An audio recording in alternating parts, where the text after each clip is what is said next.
The Senate will come to order. Senators will be in their seats. The clerk will call the roll. Alley. Baumgardner. Billinger. Blasey. Bowers. Clays. Corson. Dietrich. Dahl. Erickson. Fagg.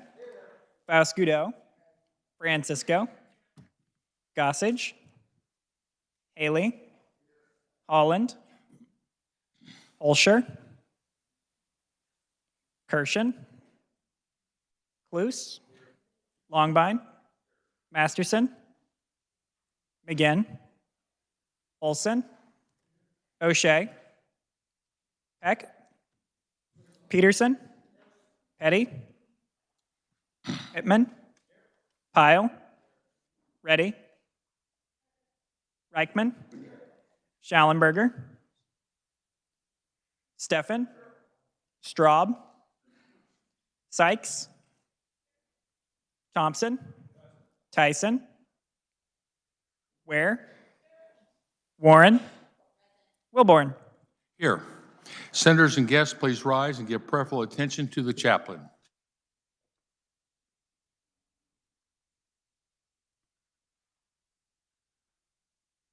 Please join me in prayer. Heavenly Father, the prayer today rises from a heart that's saddened by the rise of widespread evil, a prevailing resistance to your will and your way. In Proverbs 29, verse 18, you warn that where there is no vision, no ability to see from your perspective, the people perish. I'm reminded of the frog in a pan of boiling water. Had he realized what was coming, had he seen his pending destruction, he could have escaped. He could have gotten out of there before it was too late. Lord, are we like that frog, becoming more and more comfortable with sin and not really seeing the predicament we are in?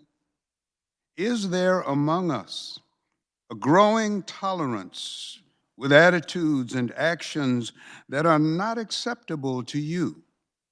I think of how my grandmother would react if she was to see what we allow today. A wise person once said that what one generation allows in moderation, those coming behind us in the next generation will allow in excess. It's been well said that evil increases when good people see it, but do nothing about it. So, Lord, give us more wisdom than that frog for the sake of our families and all the people we serve. Help us, particularly those of us in responsible positions, to not only see the predicament we're in, but to sound the alarm and not back down from taking a stand. I come to you, Lord, in the precious name of Jesus. Amen and amen. Please continue standing for the Pledge of Allegiance. I pledge allegiance to the flag of the United States of America and to the republic for which it stands, one nation, under God, indivisible, with liberty and justice for all.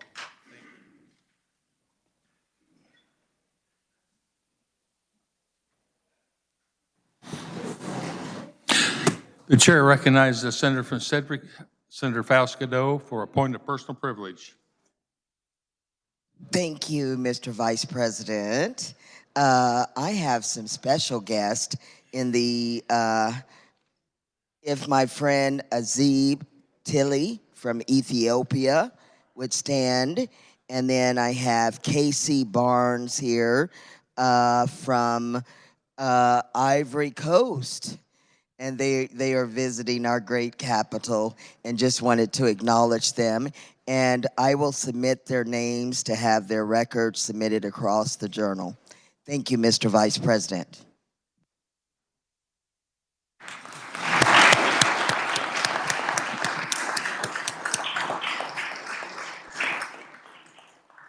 Welcome to Kansas. The chair recognizes Senator from Johnson, Senator Carson. Thank you, Mr. Chair. I just wanted to recognize two really excellent pages that I have with me today, Aubrey Masseth and Sophia Harris.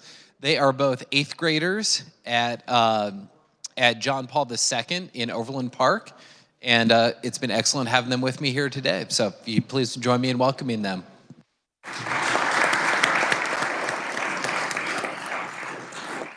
Glad to have you.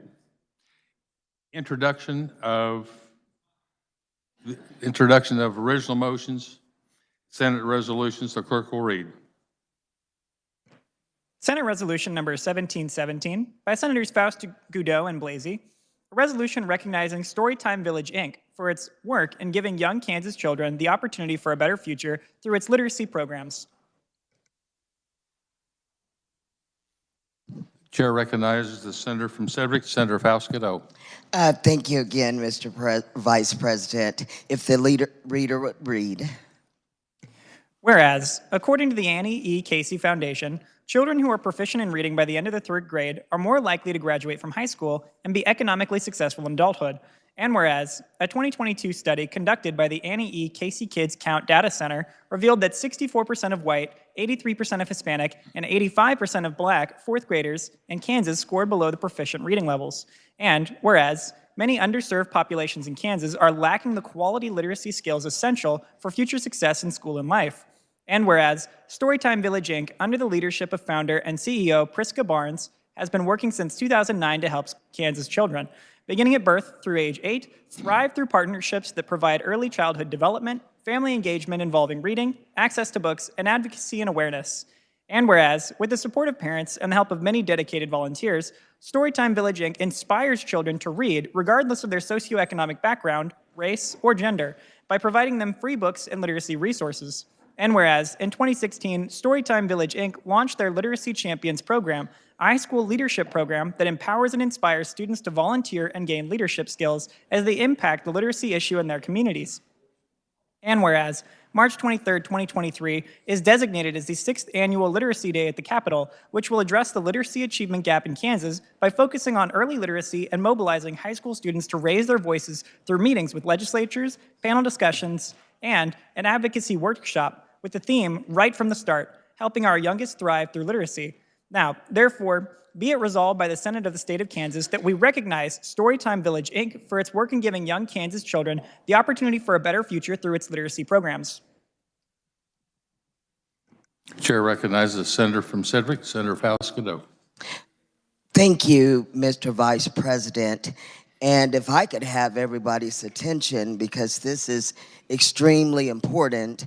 As lawmakers, we are here to make sure that all Kansan children are reading by age by 4th grade so that they can go on to be great citizens of Kansas and of this United States of America. So it is my honor to host the annual Literacy Day here at the Capitol, and hosted by the wonderful CEO Director Priska Barnes. And before I go further, Mr. Vice President, I'd like to yield and recognize the Senator from Sedgwick, Senator Blasey. Chair recognizes the senator from Sedgwick, Senator Blasey. Thank you, Mr. Vice President. My microphone's fixed. Good. I appreciate that. I just want to commend all the work that you do, Ms. Barnes, for the early child education and early literacy. We all know that if you can read early, you can go a lot further in life. If you can learn, you can teach yourself to read a book about any subject matter. And so I think it's really important today that we highlight the importance of child literacy, and I appreciate my colleague from Sedgwick, Senator Faust Goudreau, for bringing this forward and recognizing the good work and importance that they do in our community. So I just want to thank you very much for all you do. Chair now recognizes the senator from Sedgwick, Senator Faust Goudreau.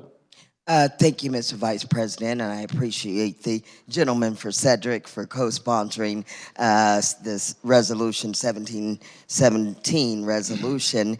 I'd like to say a few personal words before I move the resolution, Mr. Vice President. In 2009, I was reading the Wichita Eagle newspaper, and on the front page, there was a picture of a beautiful young lady, and she had books around her, and she had just moved back to Wichita, Kansas, and she was talking about her vision of making sure that all kids were able to efficiently read, and that a lot of times children in low-income areas couldn't travel abroad, but they could do that by reading. And I was so amazed by it, I actually saved that newspaper article from '09, and I still have it today, not knowing I would eventually meet, and if she would stand as I share the rest of this, if Priska Barnes, the CEO of Storytime Village, would stand. I finally had the honor of meeting her. And she has ever since then, she actually met former Governor Sam Brownback's wife, and they connected on reading efficiency. And back then, we started doing Literacy Day at the state capitol, and so she has made sure, in September, Mr. Vice President, she, along with my daughter, my real daughter, Paris Cunningham, if you would stand, Paris, they were able to bring Shaquille O'Neal to Wichita State University. And how many computers, iPads did he give out? About 10,000 of them. 10,000, and he gave books out to all the kids that were there, and the arena was packed, and it was amazing. And so she is serious about filling in the gap, whether it's in public school, choice, private. She wants all kids reading at grade level, and it's just an honor and a pleasure to know you. And she brought some students along with her. There are some in the gallery. Stand up and raise your hands if you're here with Storytime Village. There they are. Hi. And then, Mr. Vice President, we do have some very important people in the VIP section here on the floor with us. And I'd like to acknowledge their names who are here with Storytime Village Director, CEO Priska Barnes. She has her brother, Caleb Barnes, here with her, if he would stand. And then you've met my wonderful dear Paris Cunningham, my daughter. But also, if we would have others who have helped on this journey and all drove in from Wichita this morning, I believe, to be here at the Capitol. We have Chantel Grissom, and we've mentioned Paris Cunningham, my daughter, and she hates that when I say her name, and Emma Haskins, Amaya Haskins, Israel Torres, Rose Susie Amani. Oh, that's a good name. Amaya Williams, Malik Coleman, and I already said Caleb Barnes, and the others that have joined them in the gallery. And again, thank you for doing what you do, Priska Barnes. So many people, children, have benefited from this. And so with this, if my colleagues would please give them a large Kansas round of applause.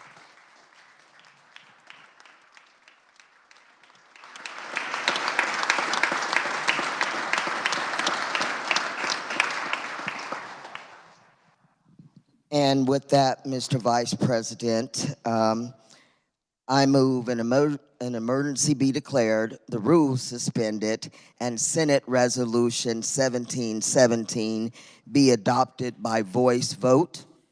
You have heard the motion. All in favor say aye. Aye. Those opposed, no. Motion carried. The chair now recognizes the senator from Johnson, Senator Gossage. Thank you so much, Mr. Vice President. Today is a very special day. In the state of Kansas, The Olathe Chamber of Commerce is celebrating its 100th anniversary.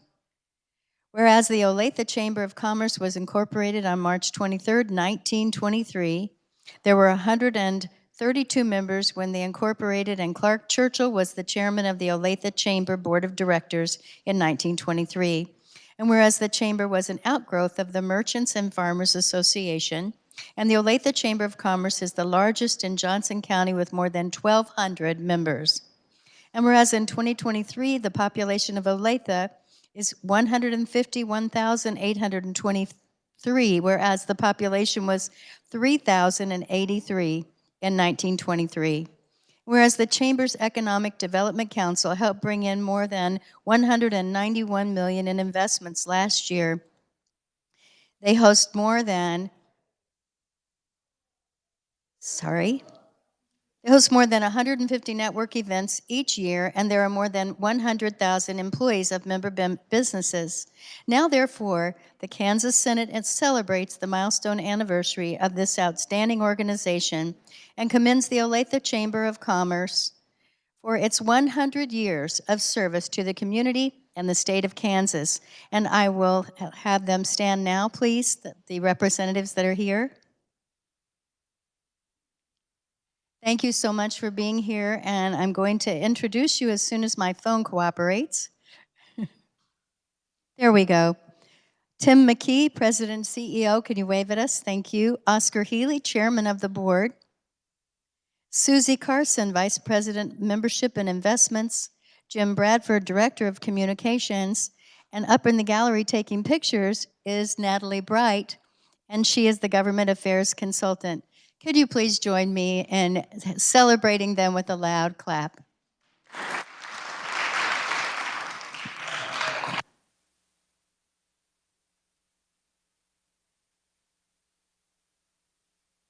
Congratulations, folks. Congratulations. Introduction of original motions and Senate resolutions. The clerk will read. Senate Resolution Number 1718 by Senators Bowers and Wilborn, a resolution honoring the lives lost during the construction of the Kansas State Capitol.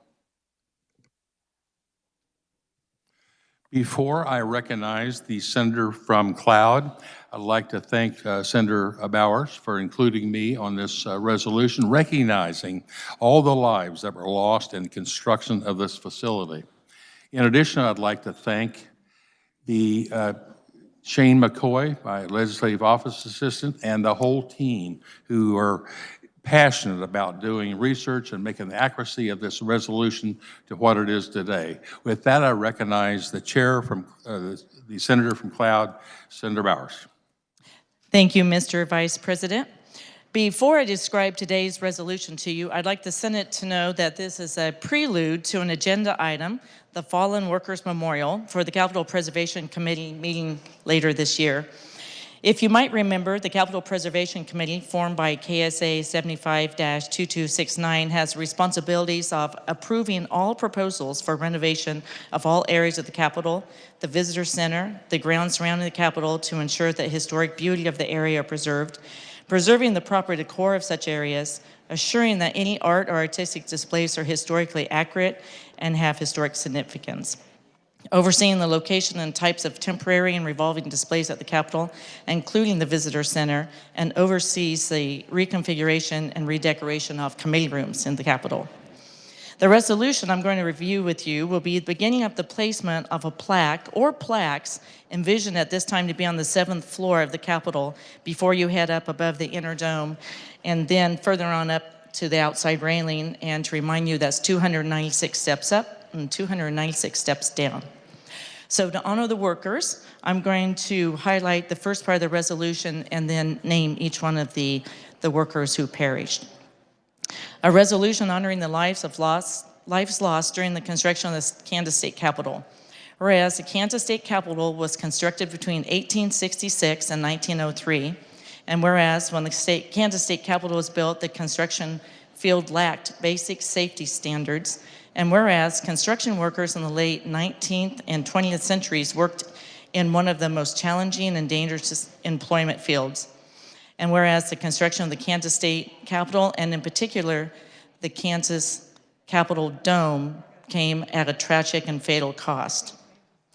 And whereas the Kansas State Capitol construction workers completed tasks from dizzying heights with heavy machinery and little or no safety precautions. And whereas at least 7 construction workers lost their lives building the Kansas State Capitol, and I'd like to tell you about those. According to information on the Capitol provided by the Kansas State Historical Society and the Kansas State Library, young Campbell was a 58-year-old stonemason. Young Campbell was attempting to move a large stone with a wheelbarrow around a corner scaffolding. Unfortunately, the wheelbarrow tipped, causing Campbell to tragically fall from the scaffolding. He passed away on August 16, 1886. Hiram Jones was a 67-year-old timekeeper. Hiram Jones was working when a horse-drawn block, tackle, and derrick system, which was constructed to hoist heavy stones and ironworks, collapsed. A falling stone and broken cable then hit Jones. Consequently, he passed away on October 6, 1887. William Collins was a 24-year-old machinist from Vermont. William passed away from a collapsed scaffolding on November 20th, 1988.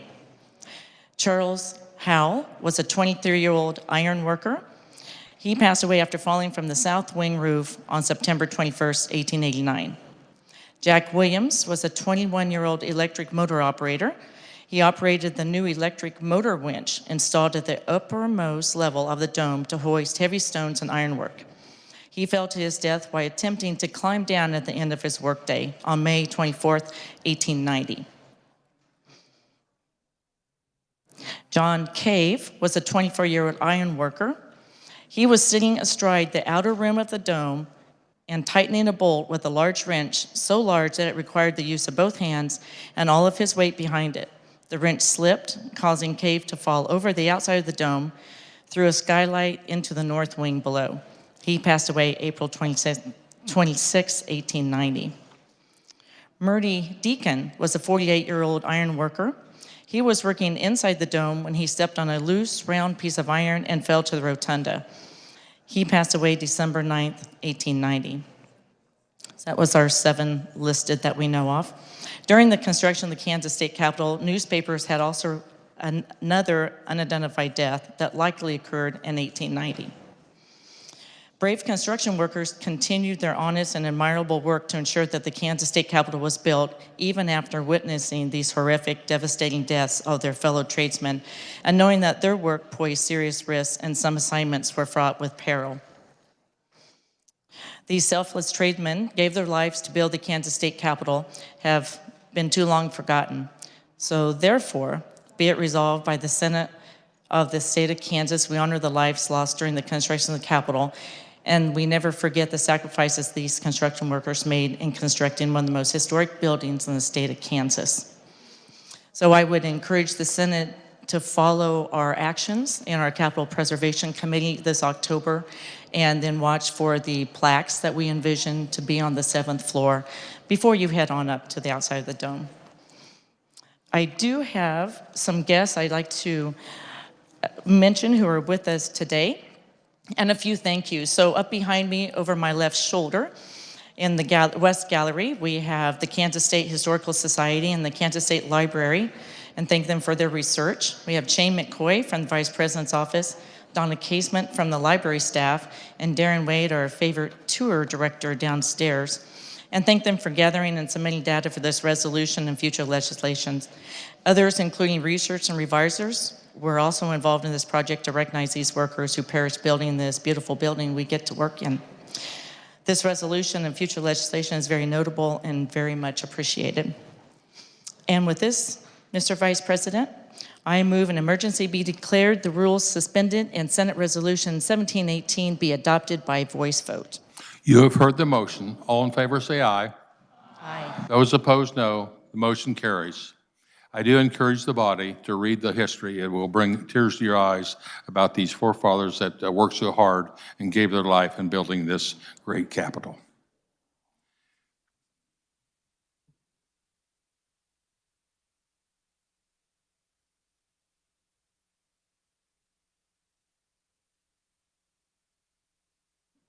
Before recessing, are there announcements?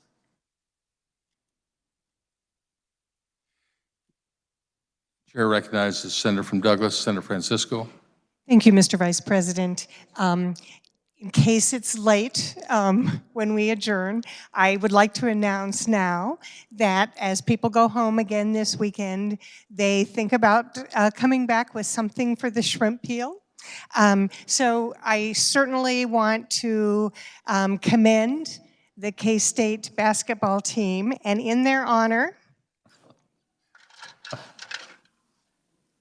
I brought something purple for the shrimp peel. So perhaps this may gain a little more money than the birdhouse. So again, the day we return, April 2nd, bring a check or bring something to share. Thank you. The chair recognizes the Senator from Sherman, Senator Bellinger. Thank you, Mr. Vice President. I'd just like to make an announcement. Senator Dan Kirshen and his wife, Noreen's father passed away. The family will receive friends from 4 to 6 on Sunday, March 26th, and the funeral service will be 10:30 Monday, March 27th. And if anyone needs any particulars, I can more than happy to share them with them. Thank you. Yes, Senator. Are there other announcements? Seeing none, the chair recognizes Senator from Lynn, Senator Tyson. Thank you, Mr. Vice President. The Senate Tax Committee will convene after adjournment in room 548. We will finish up today so that we do not need to meet tomorrow after adjournment. Thank you, Mr. Vice Chairman, or Vice President.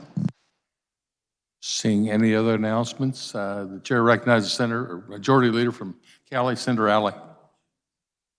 Thank you, Mr. Vice President. The Republicans will caucus in room 548 upon recess, and I yield to the good senator from Douglas, Senator Francisco. Chair recognizes Senator from Douglas, Senator Francisco.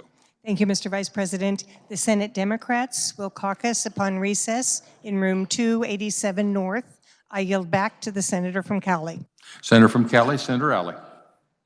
Thank you, Mr. Vice President. I move the Senate recess to the sound of the gavel. You've heard the motion. All in favor say aye. Those opposed, no. Motion carried. The Senate is recessed.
Senate will come to order.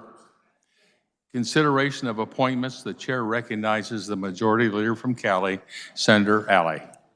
Thank you, Mr. Vice President.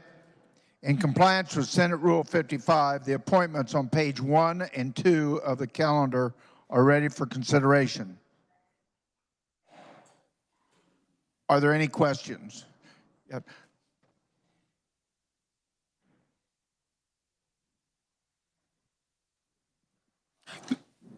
Chair recognizes Senator from Cloud. Thank you, Mr. Vice President. Thank you very much. I would like to I do have some remarks from the Transparency and Ethics Committee for Patrick Zollner, if I may. So Patrick Zollner was selected by the governor to be the executive director of the Kansas State Historical Society. The vote out of committee was unanimous. I'd like the Senate members to know a little bit about Patrick, who has been a Kansan by choice, as he told us. He's born and raised in Arkansas on a farm, but has lived in Kansas since the early 2000s. He has a Bachelor of Arts degree in history from the University of Arkansas and began his professional career in the field of history and historic preservation in 1990 in Arkansas. He joined the Kansas Historical Society as a historic preservation specialist in 2004. In 2006, he was promoted to director of the Cultural Resources Division, which included serving as Deputy State Historic Preservation Officer. In May of 2022, he was appointed acting director following the untimely death of our friend Jenny Chin. His vision included, in his testimony, continuing meeting statutory duties, fulfilling the mission to collect, preserve, and interpret and make the state history accessible to Kansans, and also to expand efforts and outreach to enrich the lives of all Kansans. As you may know, the museum gallery, which opened in 1984, closed last September to be in process for a complete reinterpretation, made possible by $6 million in private funds. The goal is to reopen on the 40th anniversary of the museum. A goal of Patrick's is to significantly increase the visibility and promotion of our national significant 16 state historic sites across our districts. He also testified he'd like to continue the new House and Senate legislative reception and dinner, which was always held the night before session at the museum, which had been the tradition for many years, was interrupted by COVID and the remodel. It's also important to note that Patrick took on the duties as chairman of the Capitol Preservation Committee, just which we talked about a few minutes ago, and with subcommittee and committee work successfully passed 2 bills in the 23 session so far, signed by the governor, Senate Bill 1139, both 20-year delayed projects. And I do want to let the gallery know and visitors that Patrick is joined with his wife Lynn and daughter Elizabeth in the West Gallery over my left shoulder, as well as Capitol Preservation Committee members and staff. And Mr. Chair, I'm very happy to report out our favorable unanimous recommendation by the Transparency and Ethics Committee to the full Senate. Thank you very much. The chair recognizes Senator from Sherman, Senator Bellinger. Thank you, Mr. Vice President. Senate Ways and Means passed Adam Prophet out unanimously. So I just want everyone to know that we're all in support. Thank you. Chair recognizes Senator from Johnson, Senator Thompson. Thank you, Mr. Vice President. Federal and State Affairs Committee passed out Colonel Kenobi's appointment also unanimously. We felt he was supremely qualified. Thank you, Mr. Chair. Chair recognizes Senator from Lynn, Senator Tyson. Thank you, Mr. Vice President. In respect to the senator from Meade, I'll keep my comments brief, but I wanted to stand up in strong support of Adam Prophet for the Department of Administration. He's been working with us on a couple of issues, revenue neutral rate letters and a few other items, and been stellar. I know he'll continue to do that. Thank you, Mr. Vice President. The chair now recognizes Senator from Cali, Senator Alley. With no more questions, I move the appointments be confirmed as recommended by the Committees on Ways and Means, Federal and State Affairs, and Transparency and Ethics. We will now hold for final action. We are now ready for final action. On this roll call, we will take the following: the appointments on pages 1 and 2 of the calendar, Prophet, Noby, and Zollner, And the bills on pages 2 and 3, House Bill 2042, House Bill 2092, House Bill 2093, House Bill 2094, House Bill 2130, House Bill 2131, and Senate Sub for House Bill 2344. The clerk will read the titles. By the Governor, Department of Administration Secretary Adam Proffitt, Kansas Air National Guard Commander Jason Noby, Kansas Historical Society Executive Director Patrick Zollner, House Bill 2042, an act concerning self-service storage facilities, House Bill 2092, an act concerning municipal universities, House Bill 2093, an act concerning insurance, House Bill 2094, an act concerning insurance, House Bill 2130, an act concerning the Kansas Probate Code, House Bill 2131, an act concerning the Judicial Council, and Senate Substitute House Bill 2344, an act concerning the Department of Health and Environment. The clerk will call the roll. Alley. Baumgardner.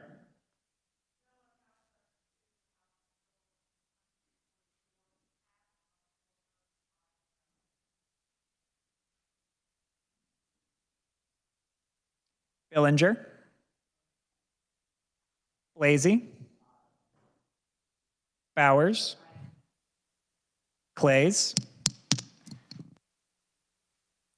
Corson.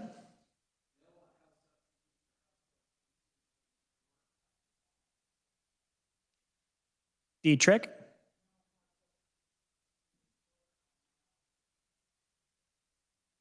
Dahl.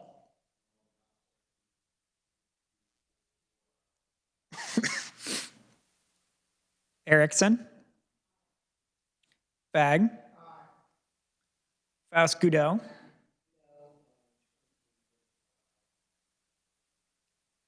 Francisco.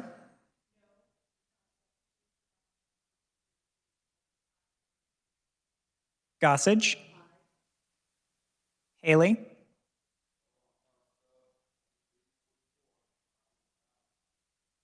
Holland. Holscher.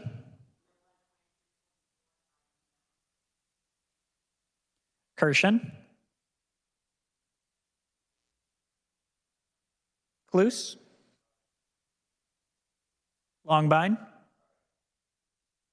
Masterson. McGinn.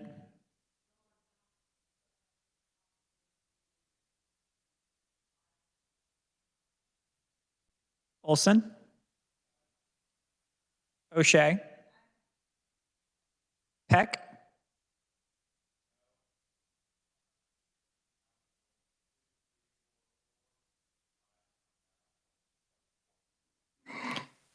Peterson. Petty.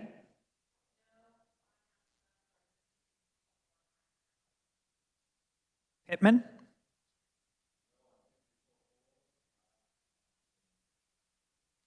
Pyle.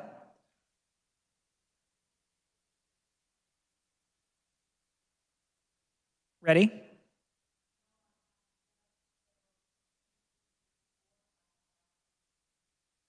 Reichman. Schallenberger. Steffen.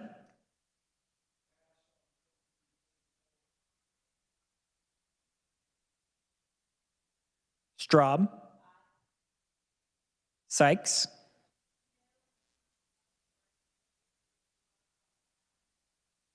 Thompson. Tyson.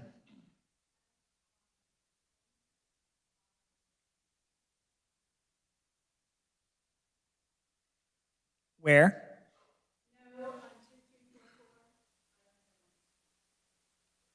Warren. Wilborn. As every senator had the opportunity to vote, the chair recognizes Senator from Brown, Senator Pine.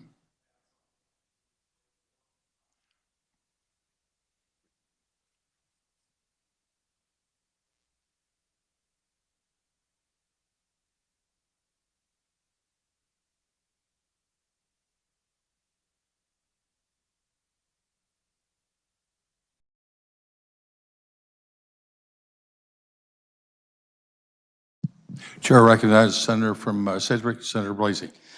Thank you, Mr. Chairman. Just a preliminary count, please, on Senate substitute for 2344. Yes. Please proceed. A preliminary count, please.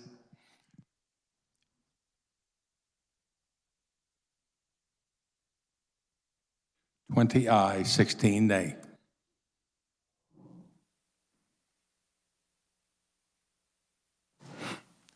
Has every senator had an opportunity to vote?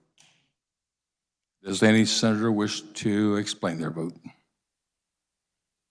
Chair recognizes the senator from Johnson, Senator Sykes. Thank you, Mr. Vice President.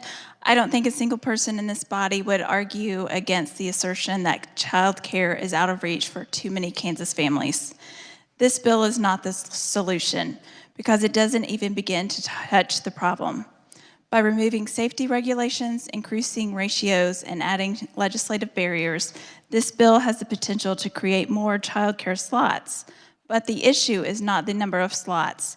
In fact, our state has a surplus of over 11,000 slots.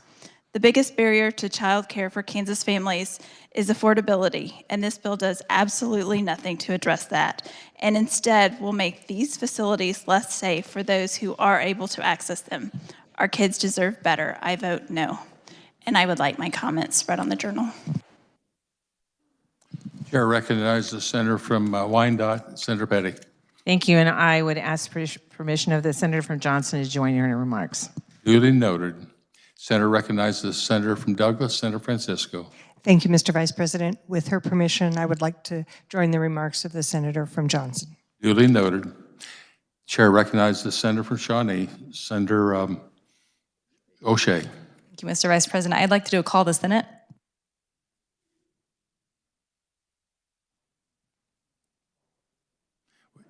Seeing 6 hands, we have a call of the Senate.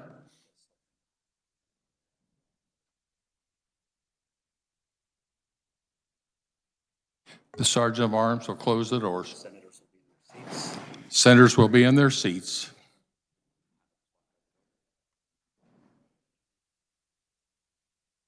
The clerk will call the roll.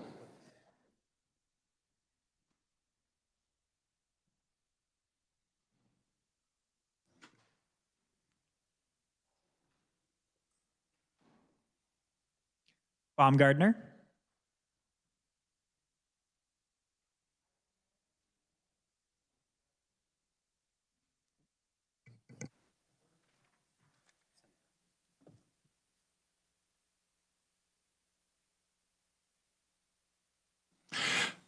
To explain, when we have a call of the Senate, is a call on all measures, not just one vote.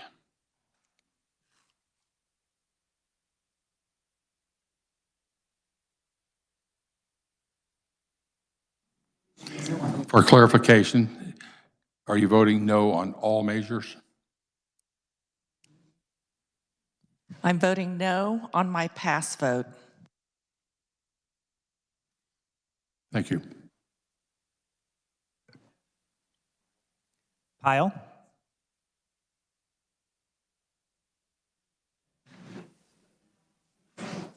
Stefan.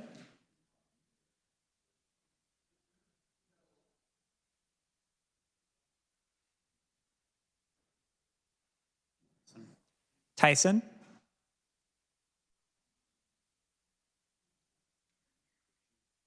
Kirshen. Schallenberger.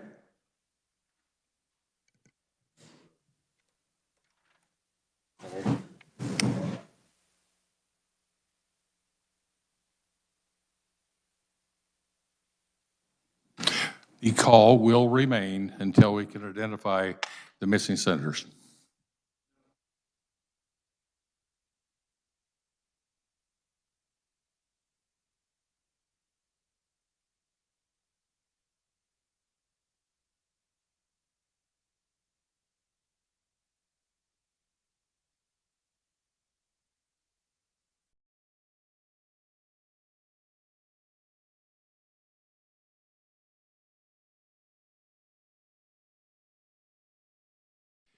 The chair recognizes the senator from Reno, Senator Stephan. Thank you. Would this be an appropriate time to explain my vote? Not until we lift the call. Okay, let me know when it is.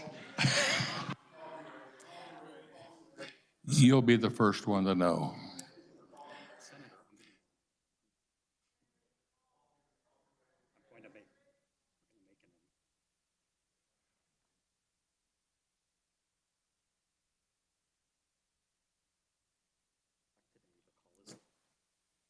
The senator from Sedgwick and the senator from Cherokee have been gone all week and that will not be returning, so we'll lift the call. Now we're back to explanation of votes. Senator from Reno, Senator Stephan. Thank you. What's important to me is parents with their kids, mothers with their kids, families, strong families, functional families. Far more important than expanding daycare. That's where our problem lies. That's where our state's problems lie. And I'm here all day long to work with you on rebuilding our families. Thank you. Do you wish your comments to be spread on the journal? Duly noted. Are there any other explanations of vote? Chair recognizes the senator from Douglas, Senator Holland. I'd just like to have the opportunity to submit an explanation of vote later today. Would you please repeat your question? I'd just like to have the opportunity to submit an explanation of vote by end of day. Duly noted. Thank you. Does any senator wish to change their vote? The clerk will tally the roll.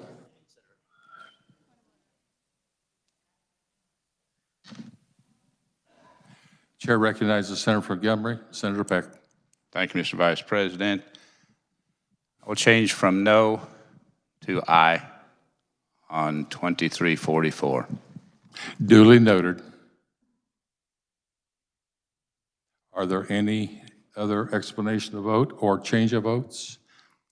Seeing none, the clerk will tally the vote.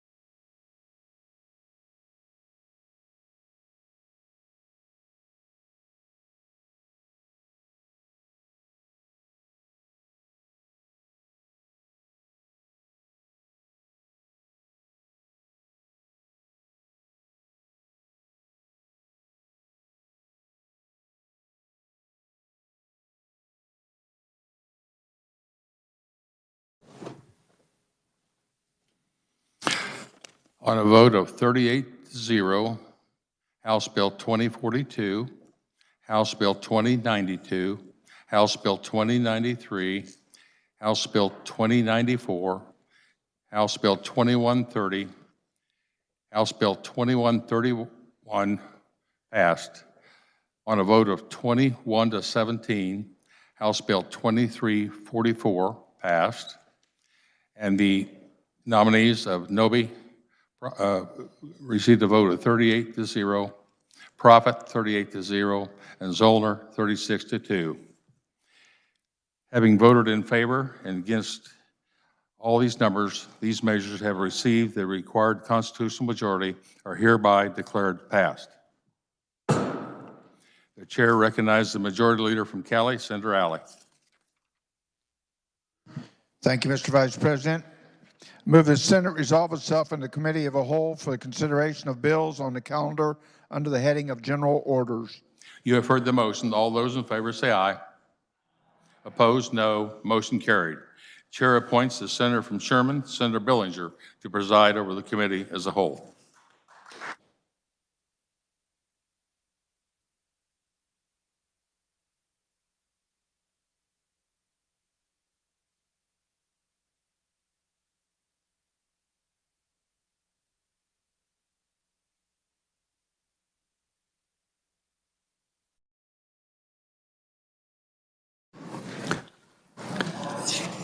The Senate, having resolved itself into the committee of the whole, will now consider those items listed on the calendar under the heading of general orders.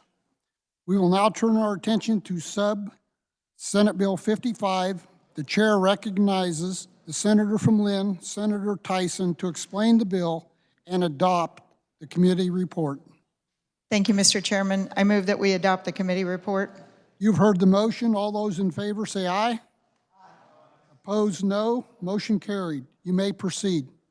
Thank you, Mr. Chairman. This bill would define property that is to be taxed. Well, I'll just read it to you. Include the completion exemption of property owned by the political subdivision that compromised the Strotherfield Airport Commission and depicted on the airport's federally approved airport layout plan, whether used for aviation-related purposes, to promote aviation, commerce, or to provide revenue to operate the airport.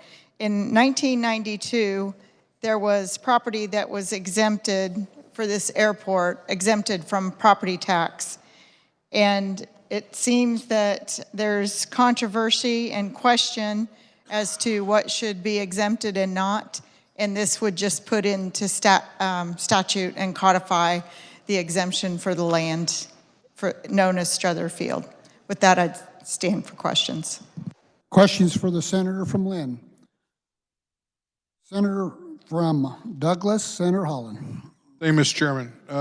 No questions for me, Mr. Chairman. I thought the carrier of the bill explained the bill properly. I do have a concern, though, to bring before the body. There are currently 2 parcels of property associated with this, basically this endeavor, where exemption applications for these parcels are currently pending before the Board of Tax Appeals. To sound somewhat informally, to me, this bill is kind of like working the refs. I think when we have applications before whatever authority that's basically making a determination as far as the appropriateness of the applications, I think since these applications are in motion with BOTA, I think the legislature needs to basically step aside and let that application review process work. And once a decision is rendered, then I think it's more appropriate for us to step in here. But that's just my take on this. I'll be voting pass because I do think there's a conflict here. Thank you, Mr. Chairman. Other questions for the senator from Lynn? Senator from Riley, Senator Reddy. Thank you, Mr. Chair. So as I reviewed this a little bit more, I think the fact that it was not, it's not really a question. First I have a comment and then I propose my question. This application, I believe, was denied for exemption from CODA from the Court of Appeals, and now it's with BOTA, as Senator Holland had mentioned, and waiting for that to happen. But the reason it was denied was because all of the property was not being used for airport services or operations. So does this bill, when we are exempting this particular property, is all of it used for airport operations and airport at any level, as opposed to leasing it out for other entities and retail business? Senator from Lynn, Senator Tyson. Thank you, Mr. Chairman. This bill would remove the doubt that Strotherfield exemptions apply to all of the property owned and operated by Strotherfield for whatever use. It would just define the exempted property. And I will address, I appreciate the good senator from Douglas's comments, understand, but we have a very short window in session. You guys know that, approximately 90 days a year on average. And so we have very little opportunity to address issues such as this. And with all of the issues going on around the state, I think this just exemplifies some of the back and forth that we have going on in different counties. And so I hope the body will stand in support. Senator from Riley. Thank you, Senator Reddy. Thank you, Mr. Chair. I will be voting in opposition of this request because they had their hearing in June of last year, so they had BOTA had a lot of time to come back with their judgment on this particular case. And for whatever reason, I don't know if there's other questions they may have or whatever reason it's taking so long. So I feel they've had so much time and now we are being rushed. And I have to give them at least common courtesy till they come to their judgment, if for whatever reason it's taking so long. At the same time, this impacts property taxes when we talk about our education building fund. Here in our document, it states it impacts the school district finance by $7,244, and again, another $7,000 in 2026. My issue with this is if we continue along this process, we might have other incidences and cases where if they disagree with BOTA, or maybe not even let BOTA finish their job, and we just put them into statute where so many properties can just get tax exemption because BOTA didn't go the way they want or they didn't want to wait long enough. And the property taxes that impact our local communities are huge. The building fund here is small compared to what it impacts for our counties and our cities. So for all of those reasons, I will be opposing this bill. Thank you. Senator from Lynn, Senator Tyson, would you like to respond? Thank you, Mr. Chairman. I would like to yield to the senator from Winfield, but Cali County. I can get the town, but I'm Cali County. Thank you, Mr. Chairman. Senator from Cali, Senator Alley. Thank you, Mr. Chair. In 1942, this property known as Strotherfield was a Army Air Base. And after the war, the property was given to the cities of Arkansas City, Kansas, and Winfield. The properties were to remain in the property of both communities. They do not get a tax, they're not a taxing district, they're an airport facility. The property that is right now, the hangars that were built in 1942 need to be modernized. So the cities are going to put in new hangars. The question now is that those aren't the original buildings, so now we're going to tax the cities for their own property. If this continues like that, they could also tax your fire station, they could tax your city hall. So what we want to do with this, there's 3 pieces of legislation are in law today. They want to clarify it, and that's all this does, clarifies it, that the property owned by the cities, both cities, are going to continue to be exempt. Senator from Lynn, Senator Tyson, would you like to respond? No, thank you, Mr. Chairman. He summed it up. Are there any other questions for the senator from Lynn? Senator from Douglas, Senator Francisco. Thank you, Mr. Chairman. This is probably a question for the senator from Cali. If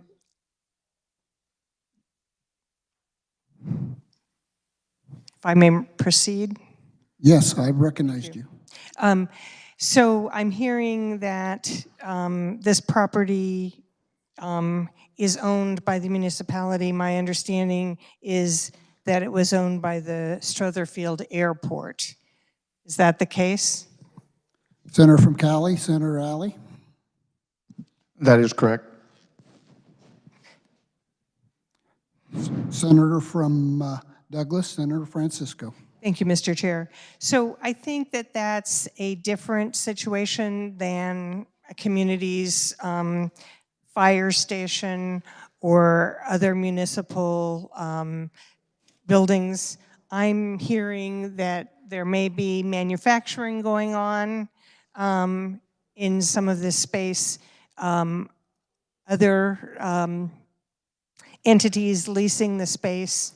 My concern would be property tax is important to everyone in the state of Kansas because a certain amount of that property tax goes to our schools. And the state has to make up whatever difference does not come in. So I think we need to be very careful about exempting property from taxes. I think it makes sense if the property is being used for airport uses to have that exemption, and I understand that is in our law. This would expand that and simply say any other property that's owned. Would it be possible, this would probably be a question for the senator from Lynn, if the Strotherfield Airport bought additional property, would that also be exempt? Senator from Lynn, Senator Tyson. Thank you, Mr. Chairman. The way that the bill reads, it would be.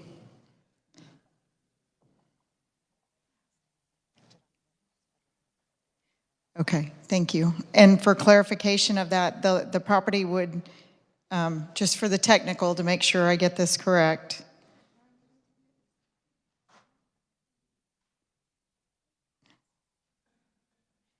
it would have to be on the federally approved airport layout plan in order to be exempt. Senator from Douglas, Senator Francisco. Thank you, Mr. Chair. Do we know how much additional property is on that layout plan beyond what is being requested for this exemption? Which senator would you ask that to? I would probably think that the senator from Cowley might know more about the airport plan, so I would ask him first. Senator from Cowley, Senator Alley. Thank you, Mr. Chair. I don't know the exact acreage, but what we're talking about here, and let me clarify, I think you made a good point a while ago when you were talking about manufacturing. If we have manufacturing that moves onto the property, onto the airport property, that property is leased, the ground is leased to the manufacturing firm. The firm then pays property taxes. What we're talking about here with this exemption is the airport-owned property remains with the airport, and that is what we're talking about being taxed in this bill. Senator from Douglas, Senator Francisco. Thank you, Mr. Chair. That comment then was even more confusing to me because my understanding is if the airport is leasing buildings for manufacturing, they would still be the owners. And if they're owners, this exemption would allow them not to pay property tax. So that's different from my understanding. My understanding is we were looking at ownership, not leasing. Generally, a property owner pays the tax, not someone who's leasing property. So could that be clarified? Senator Francisco, to Senator from Cali, Senator Alley. Senator from Cali, thank you very much. Senator from Cali, Senator Alley. An example of the property tax that's being paid, General Electric has a manufacturing firm. They own the buildings. They have leased the property, the ground underneath that from the county, from the from the two cities. They being GE, will pay property tax. The ground is not taxed at this time. Senator from Douglas, Senator Francisco. Thank you, Mr. Chair. It seems that this is a confusing set of questions, so I too would appreciate our Board of Tax Appeals being able to make their ruling before the legislature weighs in. Thank you. Are there other questions for the senator from Lynn, Senator Tyson? Seeing none, Senator, you may close. Thank you, Mr. Chairman. I think that we often move on legislation because of our short window. I move that when the committee rises and report Senate Bill 55 favorably for passage. You've heard the motion. All those in favor say aye. Opposed, no. Motion carries. We will now turn our attention to House Bill 2096. The chair recognizes a senator from Lyon, Senator Longbine, to explain the bill and adopt the committee report. Thank you, Mr. Chairman. I move we adopt the committee report. You've heard the motion. All those in favor say aye. Opposed, no. Motion carries. You may proceed. Thank you, Mr. Chairman. House Bill 2096 changes from fiscal year to calendar year when premium taxes will be paid by municipal pools and work comp pools. We currently have 17 of those in the state. Already 12 of them are operating on a fiscal year, on a calendar year, and so this would simply move the other 5 premium tax due dates to a fiscal year. This is the same bill we had as Senate Bill 19, which passed this body 39-0. House Bill 2096 passed the House 121-0, and the FI&I committee changed the enactment date to the register. With that, I'll stand for questions. Are there questions for the senator from Lyon?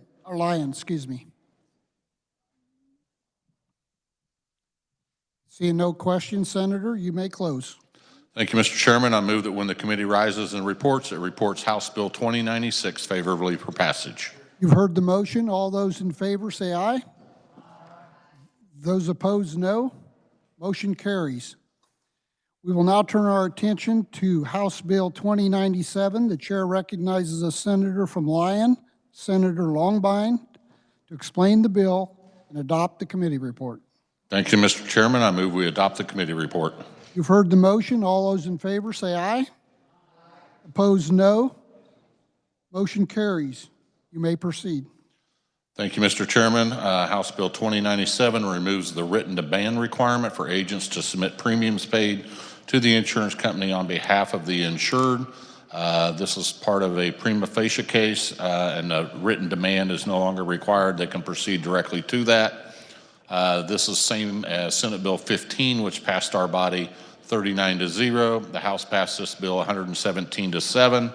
Our committee felt like it was extremely important to get this into law, so we did change the enactment date to the register, and with that, I will stand for questions. Are there questions for the senator from Lyon? Seeing none, Senator, you may close. Thank you, Mr. Chairman. I move that when the committee rises to report, it reports House Bill 2097 favorably for passage. You've heard the motion. All those in favor say aye. Those opposed, no. Motion carries. We will now turn our attention to House Bill 2098. The chair recognizes the senator from Lyon, Senator Longbine, to explain the bill and adopt the committee report. Thank you, Mr. Chairman. I move we adopt the committee report. You've heard the motion. All those in favor say aye. Opposed, no. Motion carries. You may proceed. Thank you, Mr. Chairman. House Bill 2098 would add and any other legal entity under the jurisdiction of the commissioner to the definition of a person in statute pertaining to the enforcement of insurance laws. The change would allow the entities that are currently under the jurisdiction of the commissioner to be more accurately reflected in the statute.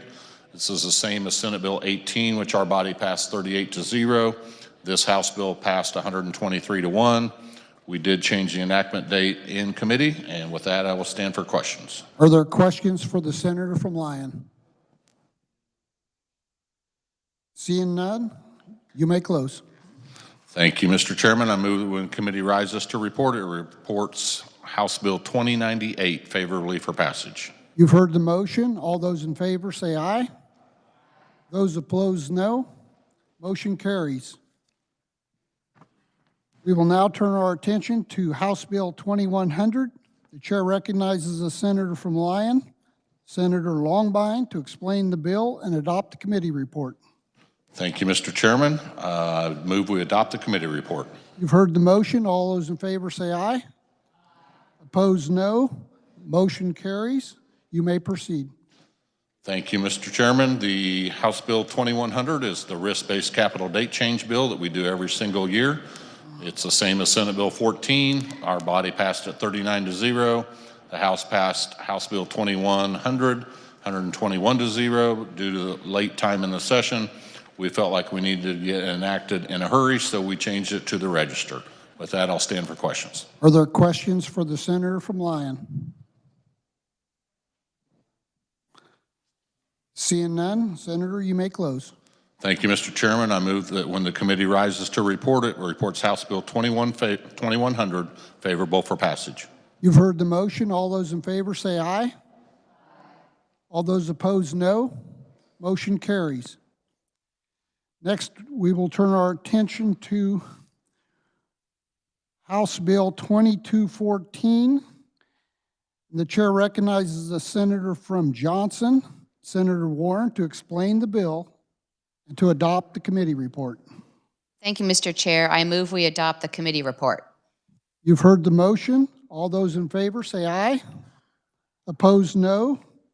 Motion carries. You may proceed. Thank you, Mr. Chair. House Bill 2214 comes to us from the House on a vote of 119 to 0. And it is a cleanup bill brought to us by the Department of Corrections, cleaning up and changing the name of primarily the Larned Correctional Mental Health Facility, changing it to the Larned State Correctional Facility, and also deleting reference in the statute to the Osawatomie Correctional Facility and the Toronto Correctional Work Facility, because those two facilities are currently closed and no longer utilized. And also some cleanup to refer to the definition of correctional institution and to strike specific references to facilities so that we don't have a future situation where we have reference in statute to facilities who are no longer operational, and simply make the definition of correctional institution as defined in KSA 75-5202. And there you can also find the definition for juvenile correctional facilities as well. There were no opponents, and in committee we felt it was important to get this enacted as soon as possible and changed its effective date upon publication in the Kansas Register. With that, Mr. Chair, I'd stand for questions. Are there questions for the senator from Johnson? Seeing none, Senator, you may close. Thank you, Mr. Chair. I move that when the committee rises in report, it reports House Bill 2214 favorably for passage. You've heard the motion. All those in favor say aye. All those opposed, no. Motion carries. We will now turn our attention to House Bill 2298. The chair recognizes the senator from Shawnee, Senator Cluse, to explain the bill and adopt the committee report. Thank you, Mr. Chairman. I move we adopt the committee report. You've heard the motion. All those in favor say aye. Those opposed, no. Motion carried. You may proceed. Thank you, Mr. Chairman. House Bill 2298, as amended, would designate a portion of Highway I-435 in Johnson County from its junction with Shawnee Mission Parkway North.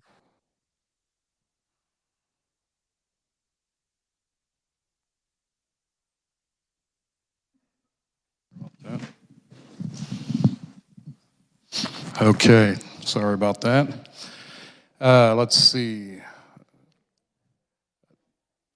It'd be a portion of I-435 in Johnson County from its junction with Shawnee Mission Parkway north to its junction with the Holiday Drive. And Mr. Chairman, this is one of those heart-wrenching testimonies we heard in committee because Donald Gamlin Jr., his son, testified, who is the Deputy Chief of Miami County Emergency Medical Services, concerning his dad, who was not only a Shawnee Police Department officer, but he was also a U.S. Army veteran. And he was killed by an intoxicated motorist on I-435 during a traffic stop in July of 1991. And so this is an opportunity for all of us really to stand together and honor a man who was not only a law enforcement officer, but as I said, an Army veteran. And I believe by naming a portion of this highway after him would be a great way to give honor to him and his family and fellow law enforcement officers, as well as people travel and see that. And with that, I'll stand for any questions.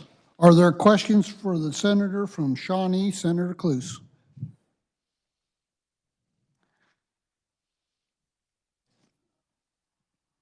Senator from Johnson, Senator Thompson. Thank you, Mr. Chair. I fully support this bill. I drive this section of highway virtually every day. Officer Gamblin was the only officer, or has been the only officer, killed in the line of duty in Shawnee. He was a Vietnam veteran, as mentioned, survived that only to come home to be killed by an intoxicated driver on that stretch of highway. And his memory is extremely important to our first responders, our police department there in Shawnee, and so I fully support this bill and its efforts. Thank you, Mr. Chair. Are there questions for the senator from Shawnee? Seeing none, Senator, you may close. Thank you, Mr. Chairman. And on that, I move that when the committee rises and report, that it report HB 2298 favorably for passage. You've heard the motion. All those in favor say aye. Those opposed, no. Motion carries. We will now turn our attention to House Bill 2285. The chair recognizes the senator from Lynn, Senator Longbine, to explain the bill and adopt the committee report. Thank you, Mr. Chairman. I move we adopt the committee report. You've heard the motion. All those in favor say aye. All those opposed, no. Motion carries. You may proceed. Thank you, Mr. Chairman. House Bill 2285 is a statutory cleanup bill for Chapter 40.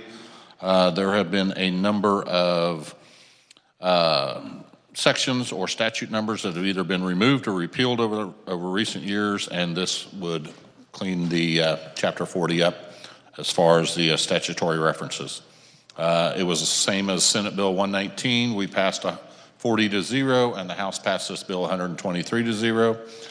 We felt like Chapter 40 is an extremely important chapter, and therefore we needed to get it cleaned up as fast as possible, so we changed it to the register.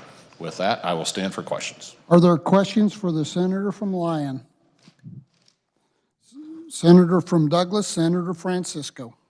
Thank you, Mr. Chair. I know that we're nearing sort of the end of our work and that there's going to be some time before these might be read in. Are we really worried about making this as fast as possible? Senator from Lyon. I think those that use Chapter 40 on a daily basis are very, very concerned about it, as has been expressed to me many, many times. Senator from Douglas, Senator Francisco. Thank you, Mr. Chair. I note that some of our work is urgent, some is not. Thank you. Are there other questions for the senator from Lyon? Seeing none, Senator, you may close. Thank you, Mr. Chairman. I move that when the committee rises and reports, it reports House Bill 2285 favorably for passage. You've heard the motion. All those in favor say aye. Those opposed, no. Motion carries. The chair recognizes the majority leader from Cali, Senator Alley. Thank you, Mr. Chair. I move the committee rise and report. You've heard the motion. All those in favor say aye. Those opposed, no. Motion carries.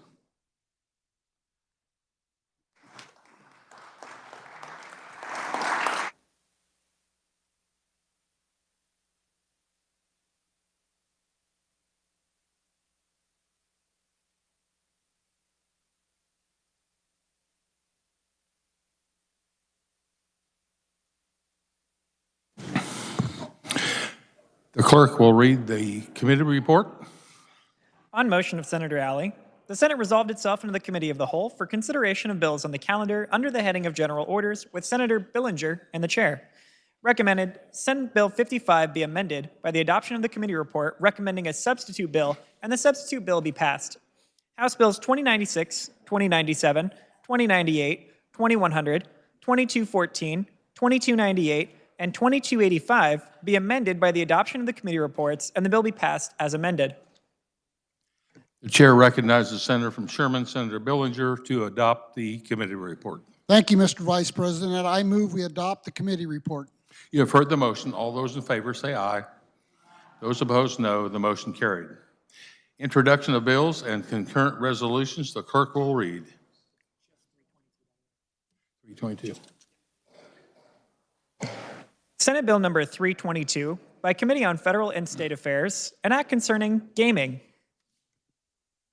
This constitutes introduction of Senate Bill 322.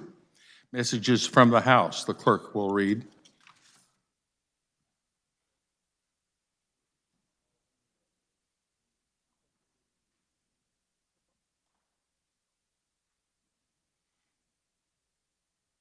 Announcing passage of Senate Bill 15 as amended, Senate Bill 18 as amended, Senate Bill 28 as amended, Senate Bill 106 as amended, also announcing passage of Senate Bill 208 as amended by House substitute for Senate Bill 208.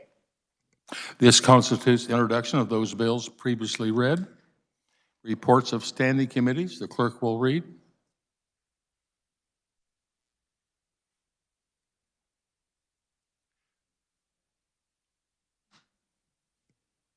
Mr. President, the Committee on Judiciary recommends House Bill 2010 be amended by substituting it with a new bill to be designated as Senate substitute for House Bill number 2010, and the substitute bill be passed.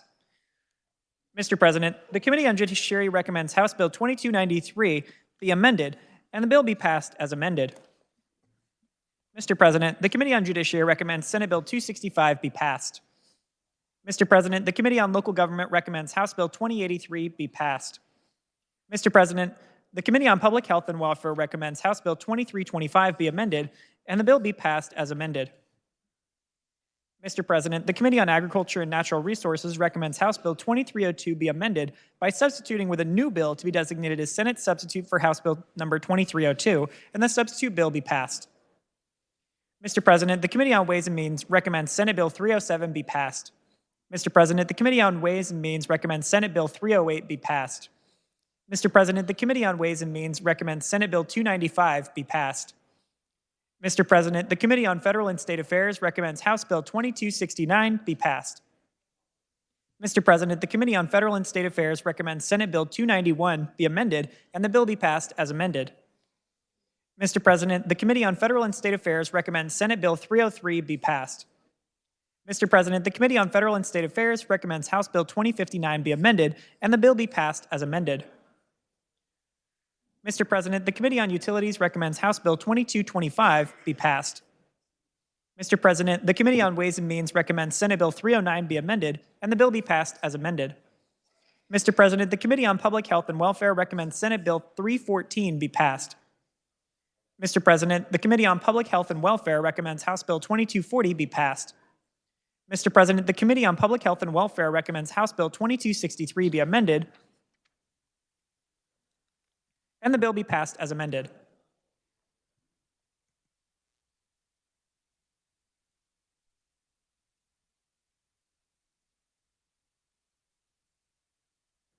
Back to that business of consideration of motions to concur and non-concur. The chair recognizes Senator from Lyon, Senator Longbine. Thank you, Mr. Vice President. Evidently, the House made some changes to Senate Bill 15, and I think we ought to discuss that. So I move that the Senate non-concur and House amendments to Senate Bill 15 and request a conference committee be appointed. You have heard the motion. All those in favor say aye. Aye. Opposed, no. The motion carries. The chair appoints as conferees on part of the Senate, Senator from Lyon, Senator Longbine, the Senator from Butler, Senator Fagg, and the Senator from Johnson, Senator Holscher. On a consideration of motions to concur or non-concur, the chair recognizes the Senator from Lyon, Senator Longbine. Thank you, Mr. Vice President. The House evidently changed Senate Bill 18 also, so we should discuss those changes. I move the Senate non-concur and House amendments to Senate Bill 18 and request a conference committee be appointed. You have heard the motion. All those in favor say aye. Those opposed, no. The motion carries. The chair appoints as conferees on the part of the Senate, Senator from Lyon, Senator Longbine, Senator from Butler, Senator Fagg, and the Senator from Johnson, Senator Holscher. On a consideration of motions to concur or non-concur, the chair recognizes the Senator from Lyon, Senator Longbine. Thank you, Mr. Vice President. They did it again. They changed Senate Bill 28, so I think we ought to discuss that.